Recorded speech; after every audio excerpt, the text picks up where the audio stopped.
ഇത് 2 ദിവസത്തെ വീഡിയോ കേട്ടോ.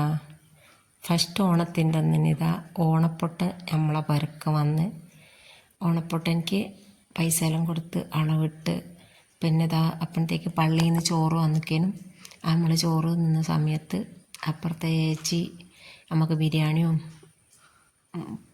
പ്രഥമനെല്ലാം കൊണ്ടുത്തന്ന് ഞാൻ തലേന്ന് പറഞ്ഞിക്ക് ചോറ് കൊണ്ടുവരണ്ട നമുക്ക് നാളെ പള്ളിയിൽ നിന്ന് ചോറ് കൊണ്ടുവരുമെന്ന്.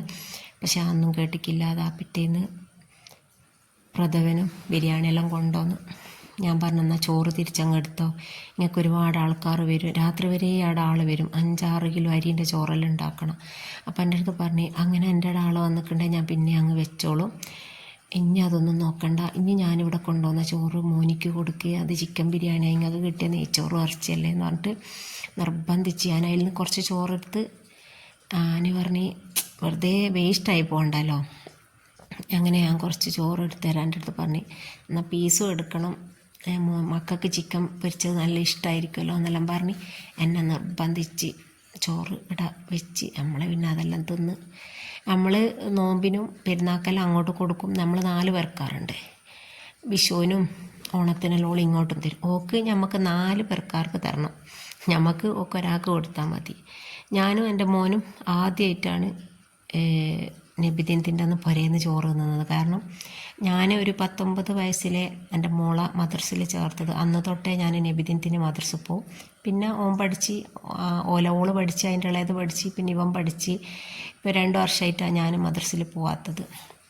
ഇവനും ഈ പ്രാവശ്യം റാലിയും കഴിഞ്ഞ് ഇവനും ഇങ്ങ് പോന്നിക്ക്, ചോറിനൊന്നും നിന്നിക്കില്ല. അതുകൊണ്ട് എനിക്കും മോനിക്കും ഒന്നിച്ച് ചോറ് തിന്നാൻ പറ്റി നബിദിനത്തിൻ്റെ അന്ന്. മക്കൾ പെരുന്നാളിൻ്റെ അന്നും നബിദിനത്തിൻ്റെ അന്നും അങ്ങനെ പുരയിലുണ്ടാവില്ലല്ലോ. അങ്ങനെ പിന്നെ ബാക്കിയുള്ള ചോറും കറിയെല്ലാം ഞാൻ ഫ്രിഡ്ജിലേക്ക് മാറ്റി. മോളെ കുട്ടിയൊക്കെ കിട്ടിയ സമ്മാനങ്ങളാട്ടോ ഇതെല്ലാം. പിന്നെ പിറ്റേന്ന് രാവിലെ, അതായത് ഇന്ന് രാവിലെ, ഇന്നാണ് റാലി, ഇന്നലെ മഴയായിട്ട് റാലിയില്ല. അങ്ങനെ നമ്മൾ എല്ലാം പോയി മുട്ടായി വാങ്ങിക്കൊടുത്ത റാലിയിലുള്ള കുട്ടിയൊക്കെ കൊടുക്കേന്. റാലി 9 മണിക്ക് വരും എന്ന് പറഞ്ഞിട്ട് പിന്നെ 11 മണിക്കാണ് വന്നത്. നല്ല ഒരു മഴ ഉണ്ടേനും. ആ ഒരു മഴയെല്ലാം കഴിഞ്ഞിട്ട് പിന്നെ ഒരിക്കൽ എല്ലാം സെറ്റാവണമല്ലോ. അപ്പോൾ ആ ഒരു സമയത്ത് പിന്നെയും മഴ പെയ്യും, പിന്നെയും ഒരു കാര്യം നിന്ന് പിന്നെയും മഴ ചോരും. ഇന്നലെ നല്ല മഴയാനും പിന്നെ ഗ്യാപ്പിട്ടിട്ട് കുട്ടികൾ ഈ സ്കൗട്ടിൻ്റെതും മറ്റേ ദഫിൻ്റെതെല്ലാം ഡ്രസ്സെല്ലാം ഇട്ടത് കൊണ്ട് അങ്ങനെ ഗ്യാപ്പിട്ട് പോയി. ഈ മദർസിലത്തെ കുട്ടികൾ, ഈ മദർസ് എന്ന് പറയുന്നത് ഇത് ഞാൻ പഠിച്ച മദർസിലത്തെ റാലിയ ഇന്നിപ്പം ഇങ്ങളീ കണ്ടുകൊണ്ടിരിക്കുന്നത്. ഞാൻ എന്നെ കല്യാണം കഴിച്ച് കൊണ്ടുപോയതിന് ശേഷം പിന്നെ അവിടുത്തെ റാലിയും അവിടുത്തെ നബിദിനും ഇതെല്ലാം ഞാൻ കാണൽ, മക്കൾ പഠിക്കുന്നതായതുകൊണ്ട്. അങ്ങനെ ഞാൻ ഈ റാലിയൊന്നും ഞാൻ കാണലേ ഇല്ല. ഇപ്പം 2 വർഷമായിട്ട് ഞാൻ നബിദിനത്തിന് പോക്കില്ല, ഇവരുപ്പ മരിച്ചതിന് ശേഷം. പിന്നെ അപ്പോഴത്തേക്കിന് മോനും കുട്ടികളെ പഠിപ്പെല്ലാം അതും കഴിഞ്ഞ് നമ്മളെ മക്കളെ പാട്ട് കേൾക്കാനും പരിപാടി കാണുവാനും അങ്ങനെയാണല്ലോ നമ്മൾ നബിദിനത്തിനെല്ലാം പോവുക. പിന്നെ ഇന്നലെ റാലിയൊന്നും ഇല്ലാത്തത് കൊണ്ട് ഈ മദ്രസയിൽ ഇന്നലെയാണ് നബിദിന പരിപാടികളെല്ലാം വെച്ചത്. അപ്പോൾ ആങ്ങളുടെ മോൻ്റെ പാട്ട് കേൾക്കാൻ പോയി, രാവിലെ പാട്ടും കേട്ടിങ്ങ് പോന്ന്. പിന്നെ അങ്ങോട്ട് പോയിക്കില്ല. രാത്രിക്കെല്ലാം പരിപാടിയുണ്ട്, ഇന്നും ഉച്ചക്ക് ചോറുണ്ട്, രാത്രിക്ക് പരിപാടിയുണ്ട്. അവിടെ 3 ദിവസത്തെ പരിപാടി ഉണ്ടാവുക. അവിടെ എനിക്കൊരു എന്താ പറയുക, അവിടെ പഠിച്ച മദ്രസയിലാണെങ്കിലും ഇവളെന്തിനാ പിന്നെയും വന്നെന്നുള്ള ആരെങ്കിലും തോന്നുമോ? അങ്ങനൊരു തോന്നലാണ് എനിക്ക്.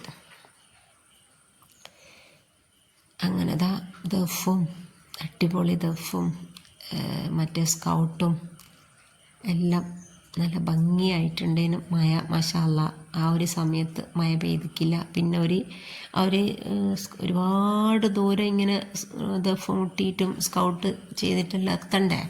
ആ ഒരു സമയത്തെല്ലാം നല്ല വെയിലും കാര്യങ്ങളെല്ലാം ഉണ്ടേനും, അതുകൊണ്ട് മഴയൊന്നുമില്ല. ഇത് മഴ ചോർന്ന ആ ഒരു സമയത്ത് ഒരു സ്റ്റാർട്ടിങ് ഇവിടുന്ന് നമ്മളെ പുരേൻ്റെ അടുത്തുനിന്ന് ഒരു സെറ്റ് ഒപ്പിച്ചത്. അപ്പോൾ റോഡ് മേലെല്ലാം നല്ല വെള്ളവും മഴയുണ്ട്. അതിലിടക്ക് ഓണത്തിൻ്റെ വണ്ടി ഇങ്ങനെ പോകുന്നുണ്ട്. ആരെയും ബുദ്ധിമുട്ടിക്കരുതല്ലോ.